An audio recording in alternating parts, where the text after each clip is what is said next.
Maintenance విషయానికి వచ్చినట్లయితే సాధారణంగా విడాకుల కేసుల్లో మనకి ఎక్కువగా వినిపించేది మెయింటెనెన్స్. సో అసలు ఈ మెయింటెనెన్స్ కేస్ ఎందుకు వేస్తారు, మెయింటెనెన్స్ ఎందుకు ఇవ్వాల్సి ఉంటుంది, ఓన్లీ జెంట్స్ మాత్రమే మెయింటెనెన్స్ లేడీస్కి ఇవ్వాలా, లేకపోతే లేడీస్ మీద కూడా జెంట్స్ మెయింటెనెన్స్ కేసు వేయచ్చా? సందీప్ గారు, బేసికల్గా మెయింటెనెన్స్ అనే సిచ్యువేషన్కి వచ్చినప్పుడు ఏమైపోతుందంటే మీకు ఇన్కెపాసిటీ ఉన్న పర్సన్స్కి మెయింటెనెన్స్ అనేది ఇవ్వడం జరుగుతుంది. చాలా వరకు కూడా ఇక్కడ ఏం జరిగిపోయిందంటే ఎవరు కూడా దీన్ని ఎలాబొరేటెడ్గా చెప్పడం కానీ ఎలాబొరేటెడ్గా దీన్ని ప్రజెంటేషన్ చేయడం కానీ చేయకపోవడం వల్లనే ఈరోజు ఏమైపోయిందంటే ఒక సాంప్రదాయబద్ధంగా తయారైపోయింది. ఎలా అంటే పెళ్లి చేసుకున్న తర్వాత వైఫ్ అండ్ హస్బెండ్ విడిపోయారంటే వైఫ్కి కంపల్సరీగా మెయింటెనెన్స్ ఇవ్వాలి చేయాలి అని యాక్ట్లో మెయింటెనెన్స్ ఇవ్వాలి అని ఒక సెక్షన్ ఉంటుంది. కానీ ఆ మెయింటెనెన్స్ ఇవ్వడానికి గ్రౌండ్స్ చాలా ఇంపార్టెంట్, అది మనం చూసుకోవాలి. ఏ పని చేయకుండా ఏమీ అంటే గ్రౌండ్ లేకుండా మెయింటెనెన్స్ ఇవ్వమని చెప్పేసి అని రూల్ కూడా ఎక్కడ లేదు, అలానే యాక్ట్లు కూడా ఎక్కడ లేదు.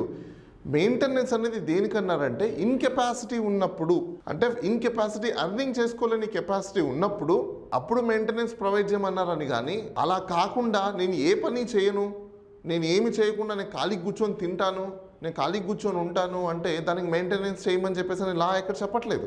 లా ఏమని చెప్తుంది, ఇన్కెపాసిటీ ఉన్నప్పుడు అంటే ఇన్కమ్ లేనప్పుడు, ఇన్కమ్ ఎప్పుడు లేనప్పుడు, నిజంగా కెపాసిటీ హోల్డర్ కానప్పుడు. నిజంగా కెపాసిటీ హోల్డర్ అంటే ఎప్పుడు, అసలు ఈవిడికి ఏ పని దొరకదు, ఏమీ చేసుకోలేరు, జీవితం గడపడమే చాలా అగమ్య గోచరంగా ఉంది, అలాంటి సందర్భాలలోనే మెయింటెనెన్స్ ఉంటుంది తప్ప ఇప్పుడు రీసెంట్గా చూసుకున్న సందర్భాలను మనం ప్రతి చోట చూసుకున్నా కూడా ఎందుకు మ్యారేజ్ చేసే ముందు ఎడ్యుకేటెడా కాదా, ఈక్వాలిటీ ఉందా లేదా అని ఎందుకు చెక్ చేసుకుంటున్నారు? Because they must be do their activities together. మనం అనుకుంటాం మరి హౌస్ వైఫ్ ఉంది కదా అంటే హౌస్ వైఫ్ కూడా ఒక వర్కే.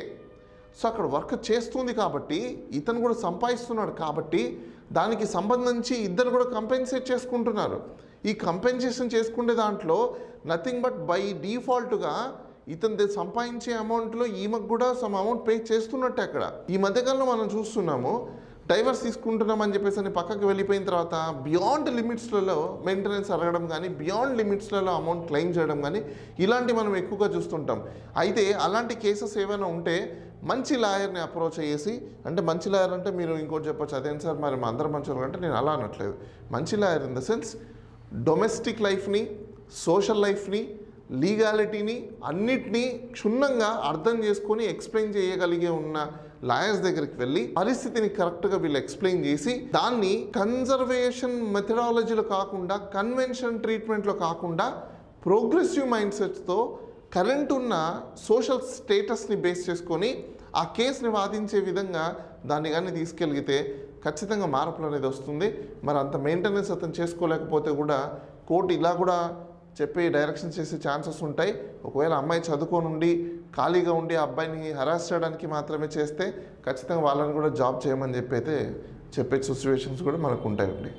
ఓకే, అంటే జాబ్ చెయ్యగలిగేటువంటి అర్హత ఉండి చెయ్యగలిగేటువంటి క్యాపబిలిటీ ఉండి కూడా కావాలనే జాబ్ చెయ్యకపోతే మాత్రం మెయింటెనెన్స్ ఇవ్వాల్సిన అవసరం బేస్డ్ ఆన్ ద గ్రౌండ్స్ అండి. ఇప్పుడు మెయింటెనెన్స్ అనేది ఏంటి, basically what is maintenance? Maintenance is nothing but వాళ్ళు మెయింటైన్ చేసుకోలేకపోతున్నారు కాబట్టి సో దట్ మెయింటెనెన్స్ ప్రొవైడ్ చేయాలి. ఈ మెయింటెనెన్స్ ప్రొవైడ్ చేయడానికి ఏంటి రూల్ ఆఫ్ లా ఏంటి? Concern act. ఒకటి ఐపీసీలో నుంచి కేసు పెట్టి కొంతమంది 498 పెట్టేసి మెయింటెనెన్స్ కావాలని చెప్పేసి కొందరు అడుగుతారు, కొందరు డైరెక్ట్ మెయింటెనెన్స్ పిటిషనే ఫైల్ చేస్తారు, కొంతమంది డొమెస్టిక్ వైలెన్స్ పెట్టి మెయింటెనెన్స్ చేస్తారు, కొంతమంది హిందూ మ్యారేజ్ యాక్ట్లో నుంచి కూడా మెయింటెనెన్స్ అనేది వేసుకుంటారు. అంటే డిఫరెంట్ సెగ్మెంట్ నుంచి డిఫరెంట్ అప్లికేషన్స్ని వేసుకునే సిచ్యువేషన్స్ మనకు మెయింటెనెన్స్ ఉన్నాయి. కాబట్టి ఏ రూట్ నుంచి అయినా కూడా మెయింటెనెన్స్ అనేది వేసుకోవచ్చు. మరి ఇది ఆడవాళ్ళకు ఒకటే వర్తిస్తుందా అనుకుంటే నో, మగవాళ్ళు కూడా ఇన్కెపాసిటీ ఉన్న సందర్భాలలో ఖచ్చితంగా మెయింటెనెన్స్ అనేది వేసుకోవచ్చు. అయితే ఇప్పుడు అందరం మనం ఒకసారి గమనించాల్సిన అవసరం ఏంటంటే మ్యారేజ్ ఇప్పట్లో రిలేషన్షిప్పా లేదంటే కాంట్రాక్టా అనేది ఫస్ట్ మనం డిసైడ్ చేసుకోవాలి. ఇప్పుడు రిలేషన్షిప్ అంటే ఏంటి, కాంట్రాక్ట్ ఏంటి అని మీరు అడుగుతున్నారు కదా. మ్యారేజ్ అంటే ఒకప్పుడు రిలేషన్షిప్. ఈ రిలేషన్షిప్ ఎలా ఉండేది, అమ్మాయి అబ్బాయి కలిసి బతకగలుగుతారా లేదా, కలిసి జీవించగలుగుతారా లేదా, వీళ్ళ జీవితాన్ని వీళ్ళు సాగనిస్తారా లేదా అనేది చూసుకునేవాళ్ళు. కానీ ఈరోజు మనం ఒకసారి చూస్తే మ్యారేజెస్ ఎలా చేస్తున్నారు, అబ్బాయికి ఒక బయోడేటా ప్రొఫైల్ని తీసుకుంటారు, అమ్మాయికి ఒక బయోడేటా ప్రొఫైల్ని తీసుకుంటారు. దాంట్లో కొన్ని చెక్ లిస్టులు ఉంటాయి అనమాట. 1 2 3 4 5 6 7 8 9 10 ఇవన్నీ మ్యాచ్ అయితేనే నెక్స్ట్ లెవెల్ వెళ్తారు. అంటే nothing but it is a contract. అంటే ఈ ప్రొఫైల్కి ఈ ప్రపోజల్కి ఈ ప్రపోజల్ 2 ప్రపోజల్స్ మ్యాచ్ అయితేనే వీళ్ళు మ్యారేజ్ అనే కాంట్రాక్ట్లోకి ఎంటర్ అవుతున్నారు. సో అలాంటి సందర్భాలలో ఈ కాంట్రాక్ట్ అనేది ఓరల్ కాంట్రాక్ట్స్ ఏంటి, రిటర్నబుల్ కాంట్రాక్ట్ లేదు కాబట్టి ఇవన్నీ ఓరల్ కాంట్రాక్ట్సే. ఈ ఓరల్ కాంట్రాక్ట్స్లో ఏవి కాంట్రాక్ట్స్ బ్రీచ్ అయ్యారు, ఏ కాంట్రాక్ట్స్ వీళ్ళు మేడ్ చేసుకున్నారు అనేది చాలా ఇంపార్టెంట్. అయితే ఇప్పుడు రాబోయే రోజుల్లో కొత్తగా మనం ఇంకోటి కూడా చూడాల్సిన సందర్భాలు కూడా మనకు వస్తాయి.